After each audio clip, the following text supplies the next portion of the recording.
आपको बुलाया जाता है। What will be the English of this? ये पैसिव वॉइस ही है। ऐसा कुछ है नहीं इसमें। ठीक है। आपको बुलाया जाता है। बस बाई वाला केस हटा हुआ है यहाँ पे। आपको बुलाया जाता है। आपको मतलब कौन? आप। है ना? तो आपको की इंग्लिश क्या लगेगी, जल्दी से बताएंगे। आपको बुलाया जाता है। इज माई वॉइस क्लियर और not? Called you. Shraddha ji गलती कर रही हैं आप। आपको बुलाया जाता है, कॉल्ड यू क्यों क्यों कर रहे हैं सर? चलिए फिर से थोड़ा आपको हिंट देता हूँ तो आप तो बता पाएंगे लगता है। मैं बोलूं आपको मेरे द्वारा बुलाया जाता है। आपको मेरे द्वारा बुलाया जाता है, इसका बताइए। मतलब आप इंग्लिश में कन्वर्जन सीख चुके हैं, अभी हिंदी वाला आप डायरेक्ट नहीं कर पा रहे। You are told by me नहीं होगा। You are called by me होगा। बुलाना की इंग्लिश होती है call. You are came by me कैसे हो जाएगा? केम तो आया जाता है, क्या क्या कर रहे हैं? और केम तो थर्ड फॉर्म है ही नहीं पहली बात। और कम कम तो आ ही नहीं सकता यहाँ पे, बुलाना है यहाँ पे। बुलाना की इंग्लिश होती है कॉल। पुकारना, बुलाना। है ना? तो आपको मेरे द्वारा बुलाया जाता है, इसकी इंग्लिश बनाएंगे जल्दी से। आपको मेरे द्वारा बुलाया जाता है, सभी लोग इंग्लिश बनाएंगे इसकी। आपको बुलाया जाता है मेरे द्वारा। आपको बुलाया जाता है मेरे द्वारा। Is my voice? यस। आपको बुलाया जाता है मेरे द्वारा, इसका आपको इंग्लिश बताना है, अभी वो आवाज आ रही होगी मेरी। आपको मेरे द्वारा बुलाया जाता है। आपको मेरे द्वारा बुलाया जाता है, इसकी इंग्लिश बनेगी। Yes, you are called by me. तो मैंने बस इतना ही तो कहा है ना, मैंने मेरे द्वारा हटा दिया है। आप समझ क्यों नहीं रहे हैं इसे? मैं बोल रहा हूँ आपको बुलाया जाता है मेरे द्वारा, या आपको मेरे द्वारा बुलाया जाता है। आपने कहा you are called by me, passive है। तो अगर मैं आपसे इतना बोलूं आपको बुलाया जाता है, तो क्या दिक्कत हो गई? फिर कॉल्ड मी, कॉल यू, ऐसे। सॉरी। आपको बुलाया जाता है, कॉल्ड यू कर रहे हो, कोई कोई कह रहा है कि कॉल यू बता रहे हो। ऐसे कैसे हो जाएगा? ठीक है। You are called. है ना? आपको बुलाया जाता है। You are called. आपको आमंत्रित किया जाता है। क्या हो जाएगा? आमंत्रित करना मतलब इनवाइट। उसका शॉर्ट फॉर्म लगा देंगे। आपको आमंत्रित किया जाता है। You are invited. बिल्कुल सही बात है ना? अब ऐसी आ जाएगी, नोटिस में कैसे बातें होती हैं। आपको सूचित किया जाता है। सूचित करना का नोटिफाइड भी होता है और इन्फॉर्म्ड भी होता है, जो लगाना चाहें वो लगा सकते हैं। आपको सूचित किया जाता है। You are informed. Shraddha ji ने किया। राधा जी ने भी किया, यू आर इन्फॉर्म्ड, बिल्कुल सही। इन्फॉर्म्ड भी कर सकते हैं, नोटिफाइड भी कर सकते हैं। ठीक है। You are warned. हाँ, अगर इस इन द सेंस ऑफ चेतावनी है, कि आपको चेतावनी दी जाती है, तो आप वार्न कर सकते हैं। ठीक है। आपको सूचित किया जाता है, तो जनरल वे में हम नोटिफाइड या इन्फॉर्म लगा सकते हैं। अगर हाँ वो चेतावनी के रूप में उसकी सूचना है, तो हम वार्न कह सकते हैं। You are warned. तो आपको सूचित किया जाता है, यू आर इन्फॉर्म्ड या फिर यू आर नोटिफाइड। सिंपल। ऐसी बताऊं। अम, जूते पॉलिश किए जाते हैं, बताइए किसके द्वारा? कोई फर्क नहीं पड़ रहा उससे। बाई वाला कॉन्सेप्ट मिस है यहाँ पे। लेकिन बाई वाला मिस है तो क्या हम भूल जाएंगे कि ये पैसे वॉइस नहीं है? हाँ? हमें पता है कि ये पैसे वॉइस है। हम भूल तो नहीं सकता, मैं थोड़ा बोलेंगे भाई पैसे वॉइस नहीं, कुछ और है ये। है ना? कुछ बिल्कुल सरप्राइजिंग थिंग है। इसको कैसे बनाएं? तो शूज पॉलिश किए जाते हैं, बताइएगा जरा। श्रद्धा जी, अनुराधा जी हैव आंसर्ड। मोनाली जी कह रही है शू पॉलिश्ड। गलत है। शूज बोला पहले तो मैंने, और शूज में आर लगेगा, और आपने शू लिखा है तो वहां पे इज करेंगे। और जाहिर सी बात है, कोई एक शू पॉलिश क्यों करवाएगा, एक जूता क्यों कराएगा पॉलिश? जूते हमेशा पेयर में आते हैं भाई। तो शूज आर पॉलिश्ड। जूते पॉलिश किए जाते हैं। Shoes are polished. ठीक है। Yes Monali ji. Shoes are polished. Shoe नहीं होगा, शूज आर। ठीक है। Shoes are polished. बहुत बढ़िया। अब ऐसे बताएंगे मुझे। अम, गाना गाया जाता है। गाना गाया जाता है, बताइए जल्दी से। गाना गाया जाता है।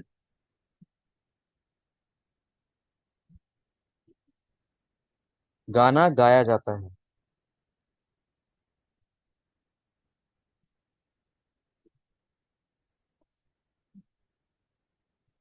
गाना गाया जाता है।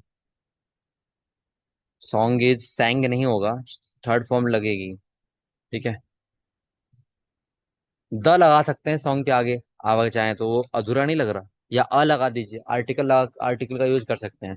ठीक है। अ सॉन्ग इज संग या फिर द सॉन्ग इज संग। ठीक है। या तो स्पेसिफिक बना दीजिए आर्टिकल। गाना बोला ना मैंने, गाने नहीं बोला, ऐसे सॉन्ग्स नहीं कर रहे हैं, सिंपल सी बात है।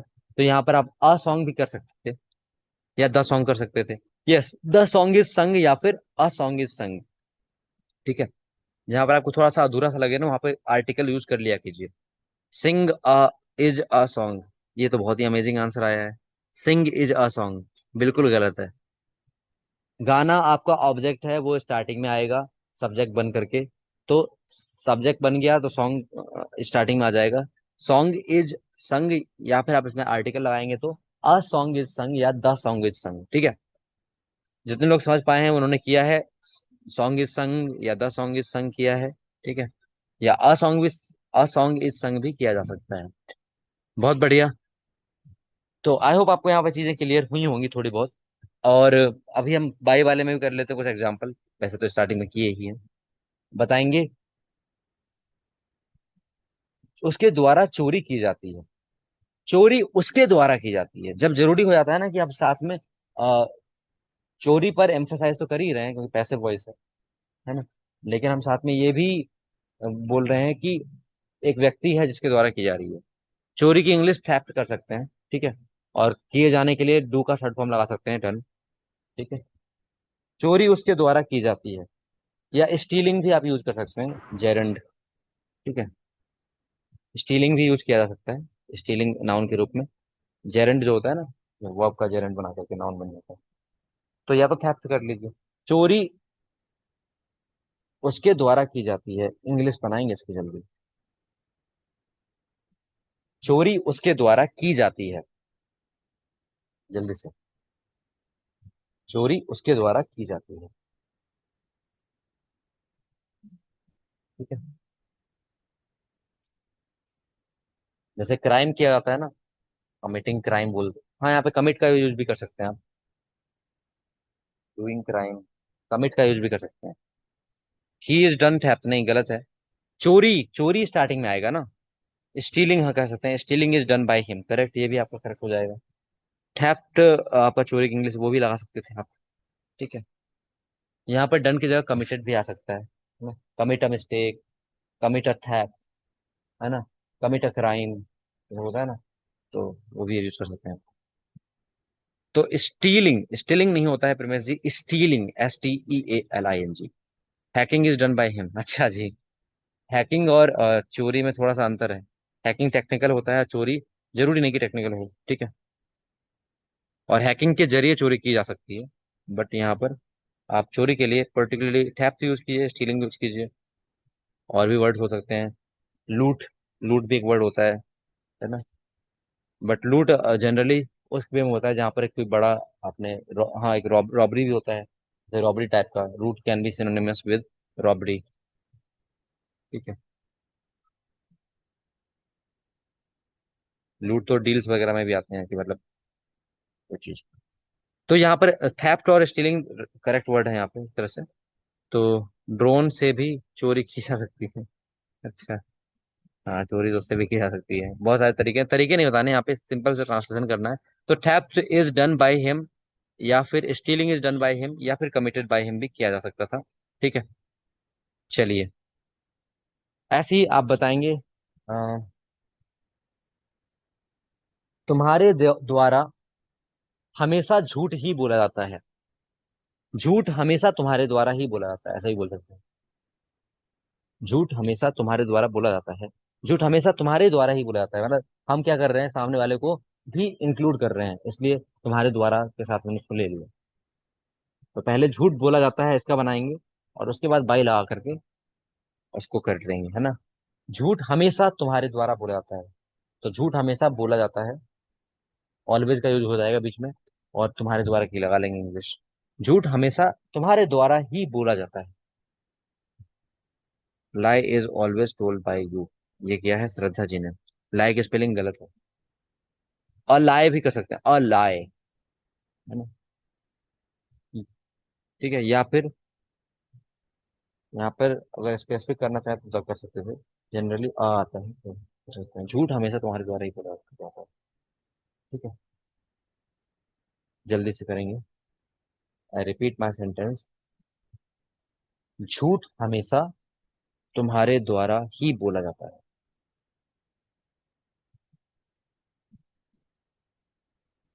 हम्म। ठीक है, lie is always spoken by you. ये स्पेलिंग सही है। A lie is always told by you. ठीक है।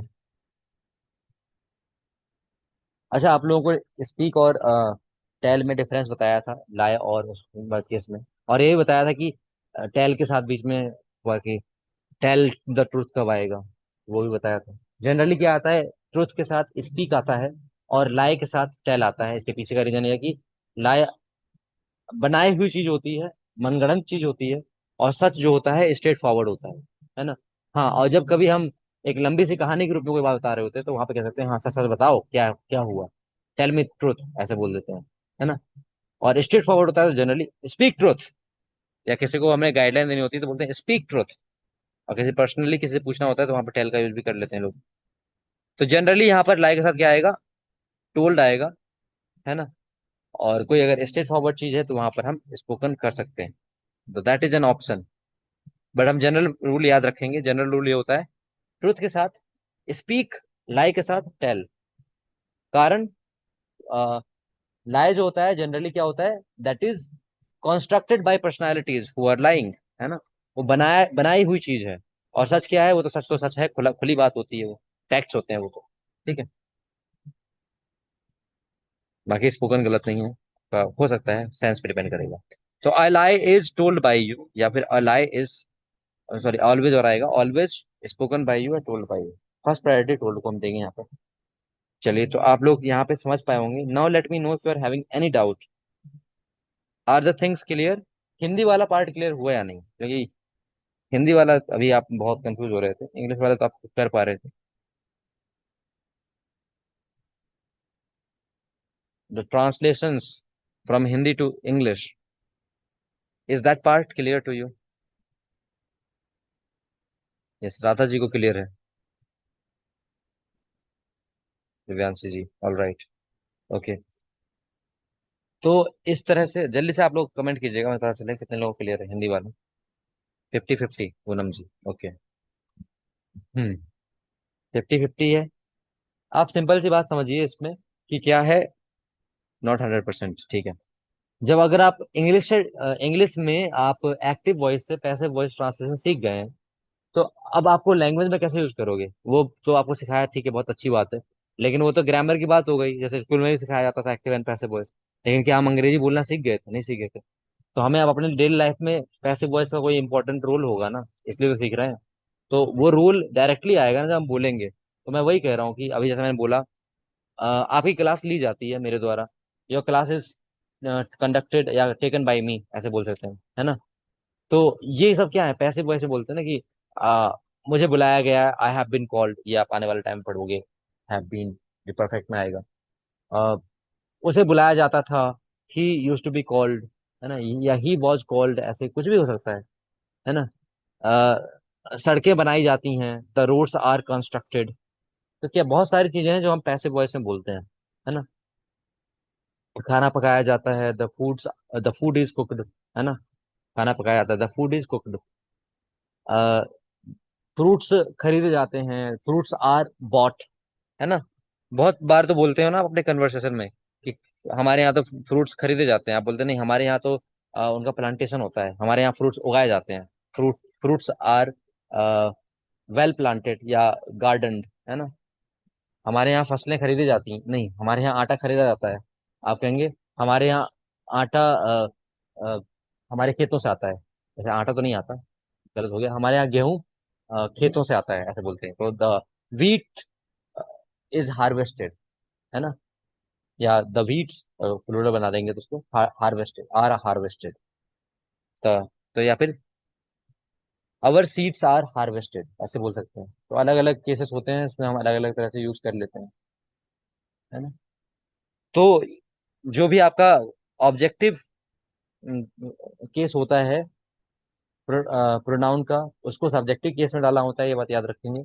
और अगर सब्जेक्टिव केस होता है, सब्जेक्ट बना होता है, उसको ऑब्जेक्टिव केस में लाना होता है जब कन्वर्जन कर रहे होते हैं English to English, English to English, हाँ।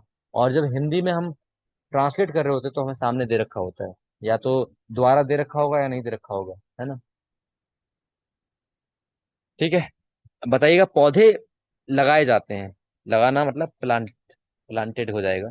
पौधे लगाए जाते हैं, इसको ट्रांसलेट कीजिएगा, पौधे लगाए जाते हैं। और आर्टिकल का यूज जरूर कीजिएगा यहाँ पर, बताइए आर्टिकल।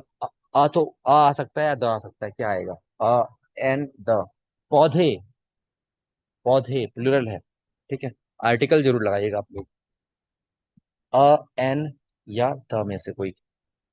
पौधे लगाए जाते हैं, पौधे प्लांट किए जाते हैं। जल्दी से बताएंगे। पौधे आपका स्टार्टिंग में आ जाएंगे। पौधे की इंग्लिश क्या होती है? प्लांट्स। पौधे लगाए जाते हैं, जल्दी से बताएंगे। पौधे लगाए जाते हैं। यस, आप लोग कर पा रहे हैं। द प्लांट्स आर प्लांटेड, लगाए जाने का भी प्लांट ही होता है। हम्म, पौधे लगाए जाते हैं। यहाँ पे पौधे लगाने की क्या बोलेंगे? प्लांट ही होता है पौधे लगाना भी, ठीक है। तो उस हिसाब से आपका बन जाएगा प्लांटेड। पौधे लगाए जाते हैं, इसका ट्रांसलेशन हो गया the plants are planted. Article लगाया आपने तो द चूज किया, बहुत बढ़िया। बिना आर्टिकल का बोल सकते थे प्लांट्स आर प्लांटेड। ठीक है, the plants are planted, correct. तो अब आइए, आप एक्सरसाइज मैं आपको दूंगा, so that exercise you will be doing, तो वो आपको हेल्प करेगा प्रैक्टिस में। तो देखते हैं कल क्या आपका डाउट बचता है, तो उसके बाद से हम डिस्कशन करते हैं। ओके, तो आज के लिए इतनी रखते हैं। If you are having any concern then you can ask. अभी प्रैक्टिस करेंगे आप।